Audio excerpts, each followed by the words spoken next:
የተሸጠ ዕቃ አይመለስም። ወይዘሮ ሜሮን ፍሪጅ ገዙ፣ ወደ ቤትም ወሰዱ። የወሰዱት ፍሪጅ እንደፈለጉት አገልግሎት አለመስጠቱን እንዳወቁ ወደ ሸጠላቸው ድርጅት ተመልሰው ምነውን ጠየቁ። ምን መልሶ እንደሚያስተካክልላቸው ነግሯቸውና ወስዶ አስተካከልኩ ብሎ መለሰላቸው። ሞከሩት። ከመጀመሪያው ብልሽት በተመሳሰለ መልኩ መልሶ ተበላሽቶ አገልግሎት መስጠት አቆመ። በዚህ ጊዜ ወይዘሮ ሜሮን ሻጭን ወይ ፍሪጁን ቀይራችሁ ሌላ ስጡኝ፣ ካልሆነም ገንዘቤን መልሱ ሲሉ ጠየቁ። የተጠየቀውም ሻጭ ማቀዝቀዣው ተጠግኖ እንዲሰራ ማድረጉን በሸጠበት ወቅት ለ1 ዓመት የጥገና ዋስትና መግባቱን አስታውሶ ይህንን አደርጋለሁ፣ ከዚህ ውጭ ግን ሌላ ቀይሮ ለመስጠትም ሆነ ገንዘብ ለመመለስ ግዴታ ያልገባው በመሆኑ አላደርገውም በማለት መልስ ሰጥቷል። እናንተስ ምን አላችሁ? ሰበርስ ምን አለ? አሁን ተመጥኖ ይቀርባል። መቅረቡ ነገ መሰል ጉዳይ ቢገጥማችሁ እንድትጠቀሙበት ከጊዜና ገንዘብ ብክነት ከስሜትም ጉዳት እንድትድኑ ነውና ከቀልባችሁ አድምጡት ሲል የኢትዮጵያ የፌዴራል ጠበቆች ማህበር በአክብሮት ይጋብዛል። ደግሞ አልሰማንም እንዳትሉ ከምንም ነገር በቅድሚያ ሰላም ለሀገራችን ተመኝተናል። የገዥና የሻጭ ክርክር የምር ሆኖና ዳኝነት ፈልጎ ፍርድ ቤት ቀርቧል። ጉዳዩን በመጀመሪያ ደረጃ የተመለከተው ፍርድ ቤትም ፍሪጁ መስራት አለመስራቱን በቦታው ላይ ተገኝቶ ከተመለከተ በኋላ ይሄው ፍሪጁ ይሰራል፣ ተከሳሽም ሻጭን ማለቱ ነው፣ በገባው የጥገና ዋስትና ውል መሰረት ግዴታውን ተወጥቷል በማለት የከሳሽን ክስ ውድቅ አድርጓል። በዚህ ውሳኔ ቅር ያላቸው ወይዘሮ ሜሮን ለይግባኝ ሰሚ ችሎቱ ቅሬታቸውን አቅርበዋል። ችሎቱም የፍሪጁን መስራት አለመስራት አረጋግጠው እንዲያሳውቁት ከሁለት ድርጅቶች ባለሙያዎችን እንዲላኩ ያዛል። የታዘዙትም ይሄዳሉ።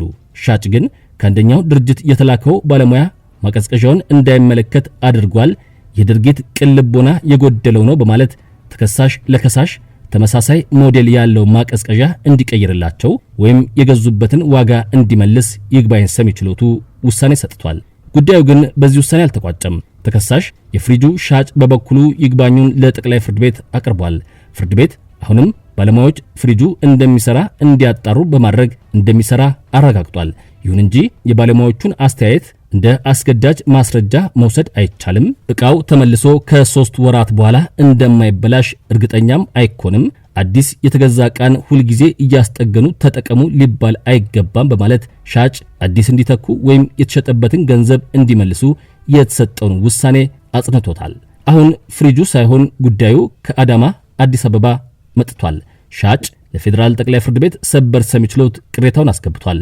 ያስቀርባል ተብሎና የግራ ቀኙ ክርክር ተሰምቶም ለውሳኔም ተቀጥሯል። ሰበር ግን መወስኖ ይሆን?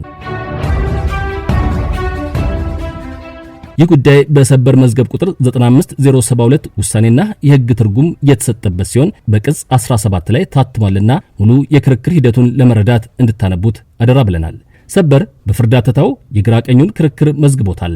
የሽያጭ ውል መኖሩ፣ ሻጭም ለሸጠው ፍሪጅ ለ1 ዓመት የጥገና አገልግሎት ለመስጠት መስማማቱ፣ መጀመሪያ ተበላሽቶ እንዲሰራ ከተደረገ በኋላ ድጋሚ መበላሸቱ በግራ ቀኙ የታመነ ነው ያለው ሰበር ሽያጭ ሻጭ ገንዘቡን ተቀብሎ አንድ ነገር ለማስረከብና ሀብትነቱን ሊያስተላልፍ የሚገደድበት ውል ነው ከሚለው ተነሳ። ቀጥልናም ሻጭ ለሚሸጠው ዕቃ ትክክለኛነት ጉድለት ስላለመኖሩ ለገዢው ኃላፊ ነው። ገዢም ዕቃውን ሲገዛ መርምሮ የመግዛት ኃላፊነት ያለበት ስለመሆኑ ወዲያው ሊታይ ለማይችል ጉድለት በፍትሐብሔር ሕግ ከቁጥር 2288 እስከ 2293 ድንጋጌዎች ስር በግልጽ መደንገጉን ገለጸ።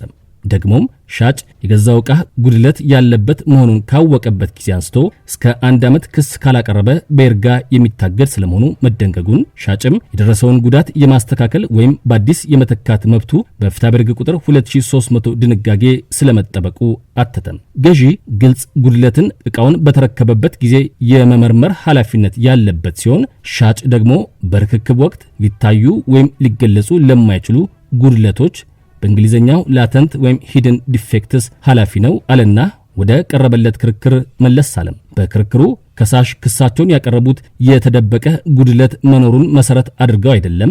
የውል ስምምነታቸውም ቢበላሽ እስከ 1 ዓመት ድረስ ጥገና ለማድረግ ስለመሆኑ አልተካደም። በመሆኑም ከዚህ ስምምነታቸው ውጪ አዲስ ፍሪጅ እንዲቀይር ወይም ገንዘቡን እንዲመልስ የተሰጠው ውሳኔ መሰረታዊ የሕግ ስህተት የተፈጸመበት ነው በማለት ሽሮታል። የህግ ትርጉም የተሰጠበት ጉዳይም ይህ ነው። አንድ የኤሌክትሮኒክስ ዕቃ ለገዢ የሸጠ ሻጭ የገባው ውል ዕቃው ቢበላሽ ጥገና ለማድረግ ሆኖ እያለ ለድብቅ ጉድለቶችና ኃላፊነት ሳይኖርበት ከውላቸውና ከህግ ውጪ ዕቃው ስላልሰራ እንዲቀየር ወይም እንዲመለስ ሊደረግ የማይችል ስለመሆኑ ነው ያለው። የዛሬውን አበቃን። ለማድመጣችሁ ምክንያቱ የኢትዮጵያ የፌዴራል ጠበቆች ማህበር ነበረ። ደስ የሚል ቀን ይሁንላችሁ።